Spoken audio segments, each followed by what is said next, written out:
Hello, everyone. Thank you, DJI, for having us. Most importantly, thank you, Jan, Sunny, Michael, for an incredible event that you're putting together here for all of us. Thank you. We are humbled to be here showcasing our technology, talking about the future of drones in general. We started about 4 years ago, very small company, 3 people, going to job sites, trying to see if this data was actually useful on the site. Quickly realizing that everybody on a job site is confused and trying to learn more about what's going on. Early on, spent a lot of time taking videos and photos, and that turned into our first contract that led to an investment. We're based out of San Francisco. We have 50, 60 people, mostly engineers. We're not a drone company. That's why we work really close to DJI. We do have a drone out there. We also have hardware, but we're a software company. We focus primarily on breaking down the complexity of a job site, as opposed to Google, who is able to index the internet, and we have HTML pages. Everything's tagged efficiently. The physical world is not tagged efficiently. It's very complex to understand a pile from a machine, from a human, or what they're doing, their actions. That's what Skycatch focuses on. We're proud also to be expanded way beyond our imagination in terms of projects worldwide. Started with a few projects 3 years ago, some key clients, one of which is in Cupertino, building a very incredible company and office there that I can't talk about, but you can use your imagination. All the way to Disney and a few other incredible partners who have allowed us to work with them and provide our services to them. I'm also very excited to be here because this is our chance to show you what we've done and how we think about the future. I want to encourage everybody, if you're a drone service provider, if you're providing technology for in the cloud, or if you're building hardware, to bring more of your customers into this incredible event. Next year should be half of the people in the event should be people actually using your products. You should not be afraid to share your customers other technology that have options to choose from. What keeps us tied to our customers is our loyalty, our service, not our technology. They can probably find the same technology elsewhere, but what makes us unique in our customers is our loyalty and our service. That's why hopefully a next year event will be filled with customers that you bring in.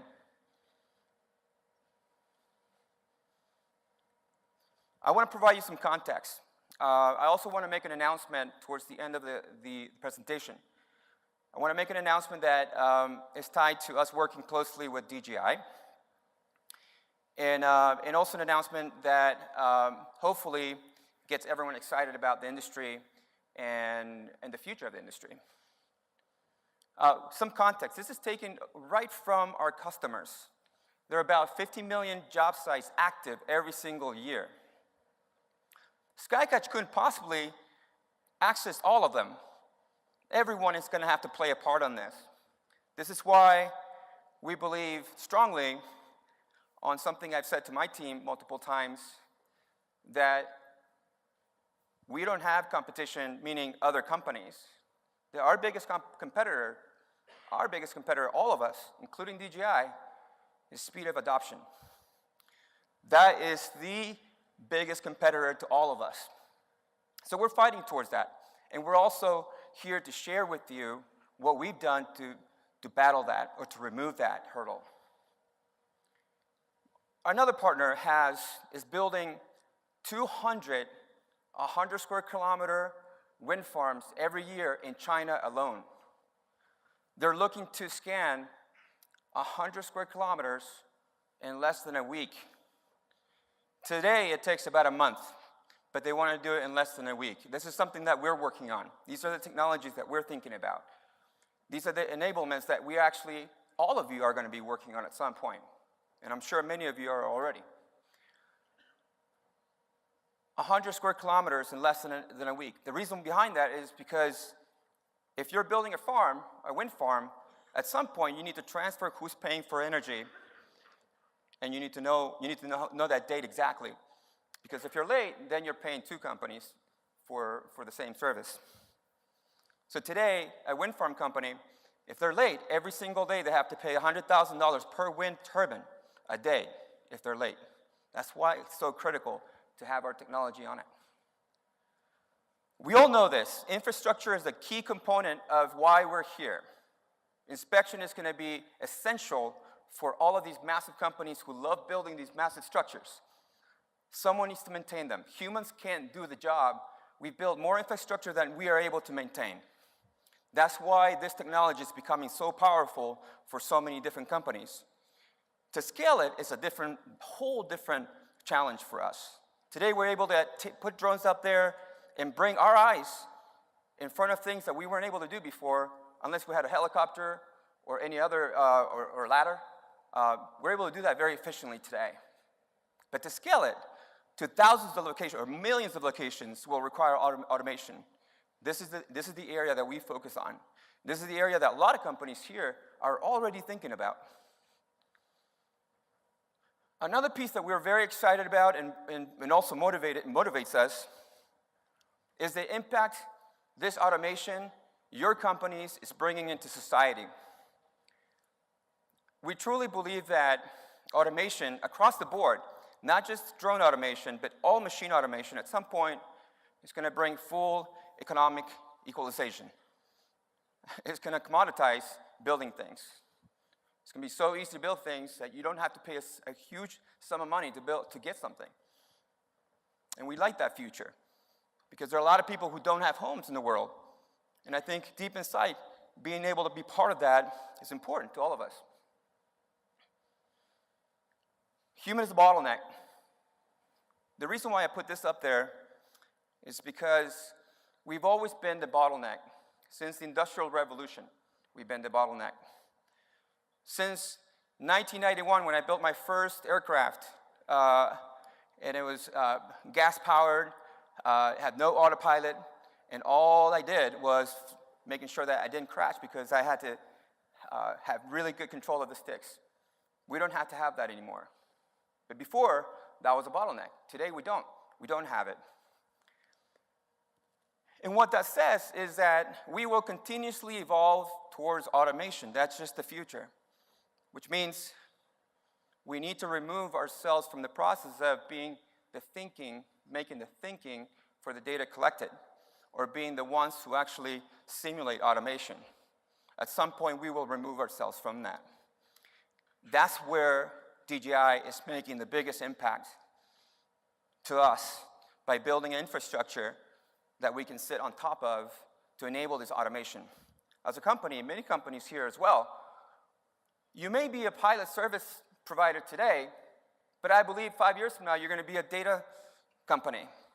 You're going to be analyzing data, connecting it to real workflows, meaningful outputs.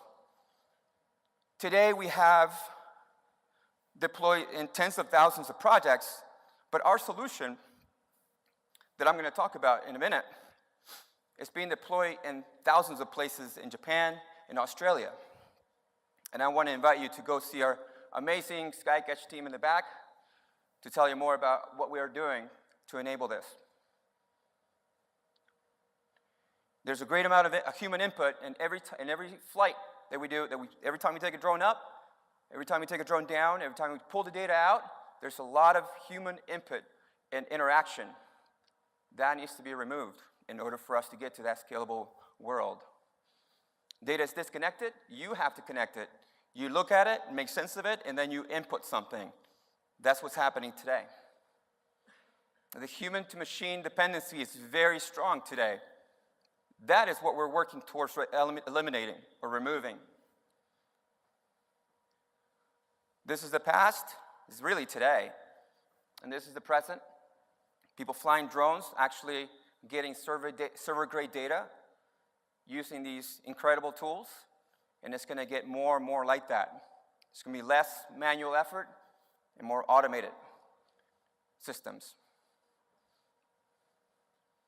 How do we get to machine-to-machine communication?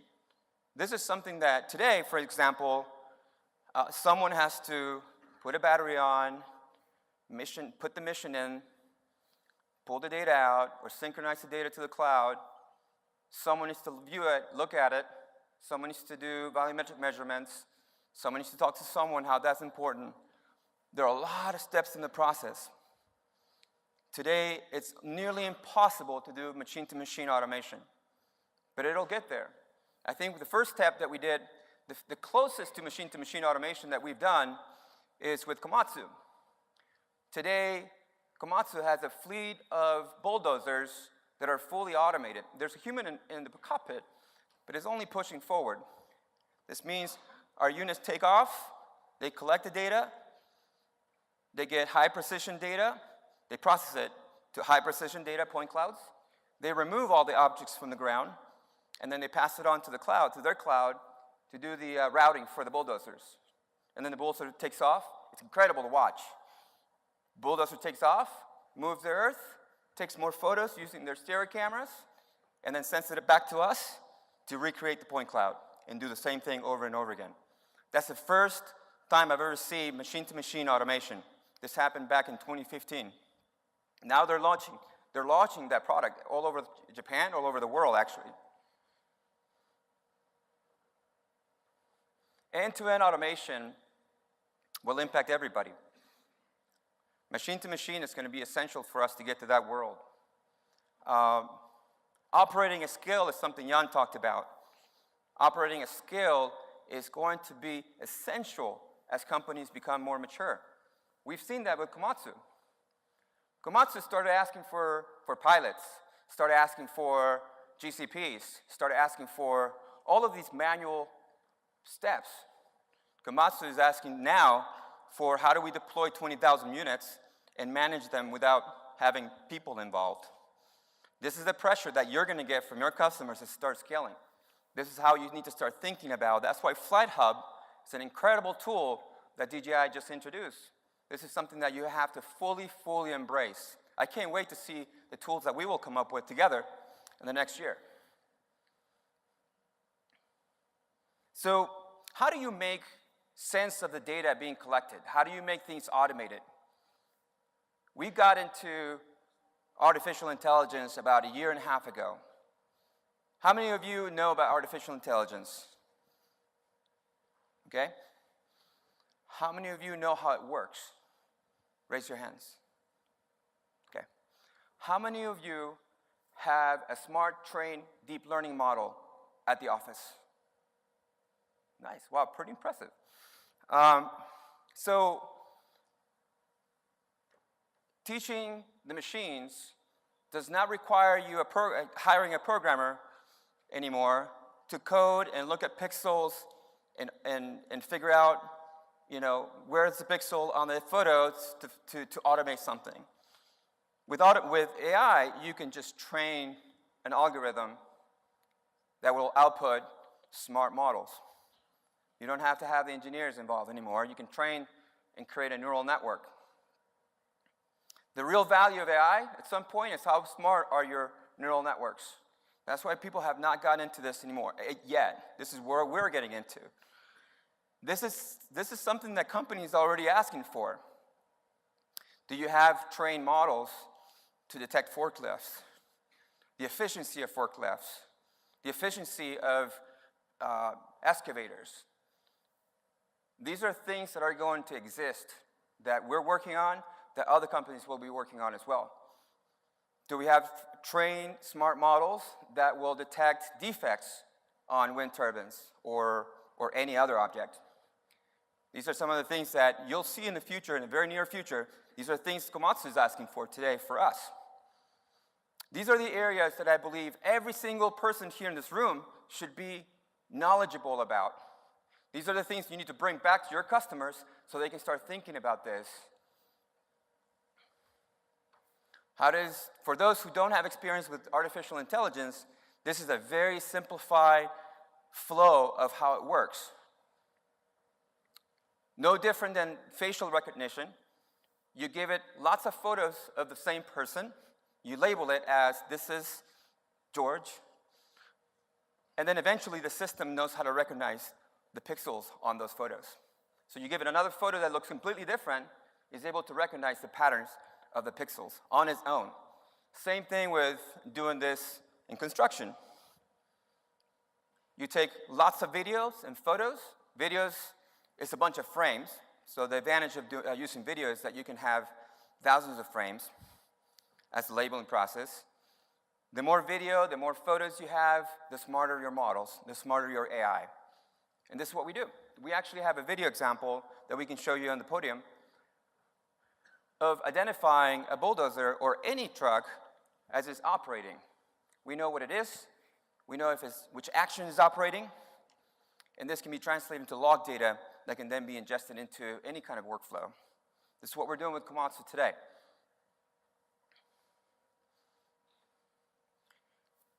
Once you start creating these smart models and you start removing the need to develop everything, you'll be able to put those brains inside the drone itself, which means the drone, as it's flying, is identifying objects and flying with context, meaning as I fly as a drone, I have context that I can identify objects, and I'm also aware of the schedule of things going in and things going out, who needs to be in one place or the other. All of those things will be in the brain of the UAV, which means as soon as it lands, it already knows what needs to happen for the next mission. You don't need to call the guy who creates the mission for you. It'll tell you, here's what I need to do next, based on the context I have, on how quickly you need to deliver this, what time we're going to have new material delivered into the site.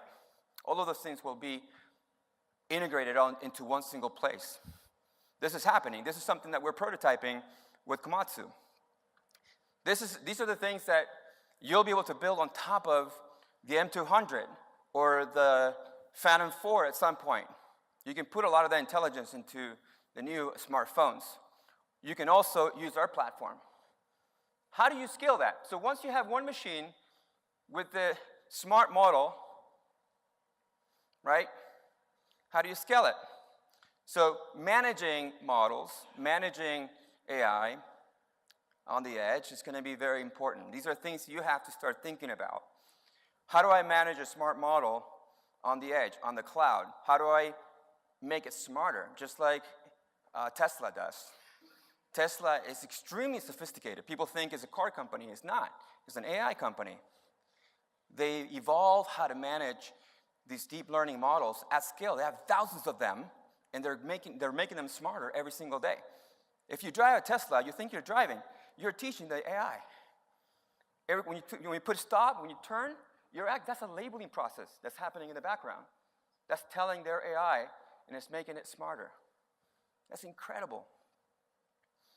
This is what our machines are going to do as well at some point. This is what machines DJI is building are going to be doing at some point as well. The real value, though, that we're going to be focusing on, that you can bring into the table, is creating the smart models for something specific that helps your customer. How do we replicate AI all over the world? Once you have one smart machine, you can have thousands of them. And they can operate completely on their own. That's where we're heading towards. What would an automated world look like? This is sort of halfway, our dream, where we want to head towards as a society. Home built in days. Transportation enabling humans to work across continents. Building things, maintaining infrastructures can be a piece of cake 10 years to 20 years from now. You're going to go through a bridge, and you're going to see drones flying around, inspecting it, looking for corrosion or any sort of defect. It's going to be completely automated.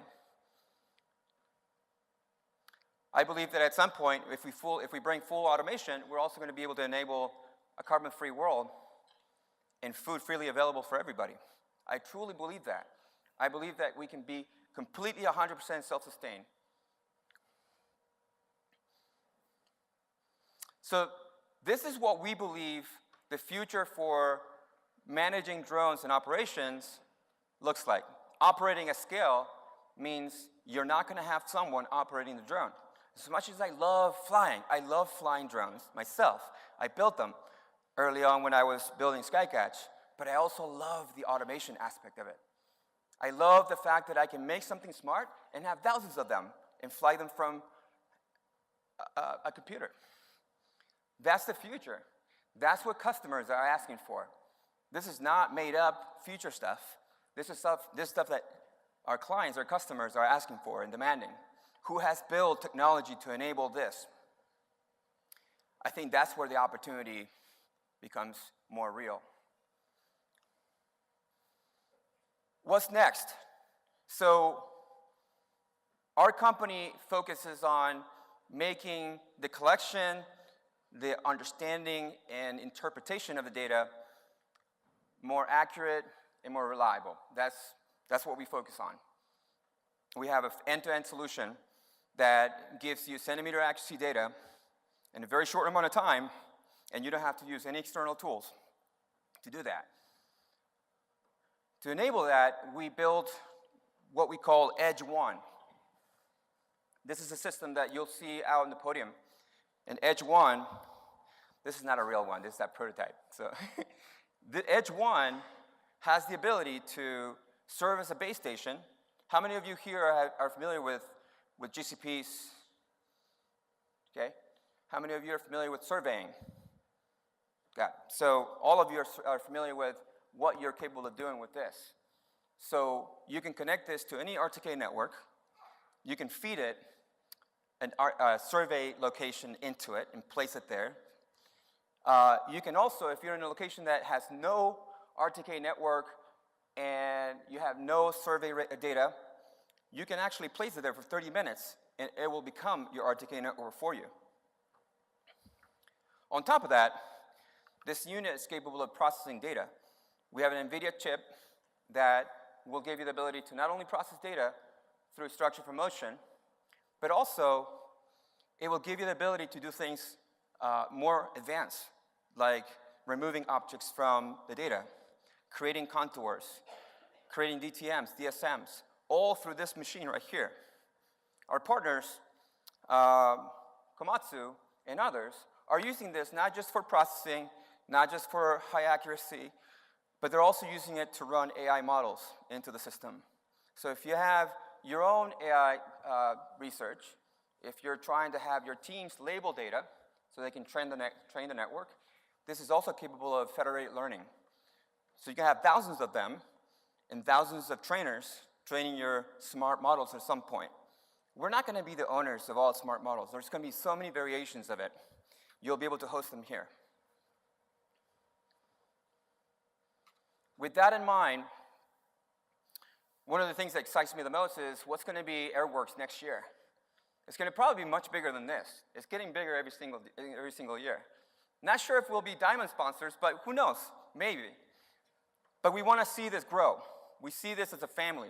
We see this as a way for us to share our ideas and grow the market together.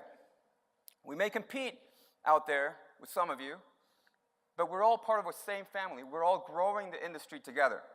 Here's where we actually have an opportunity to unite and talk about what you've done right and what you've done wrong, and we can share that with you as well. Big question is, what will your role be in this AI technological revolution? What are the changes that you're going to make in your company or your process to bring this into your process, into your system, into your way of thinking? Thank you very much.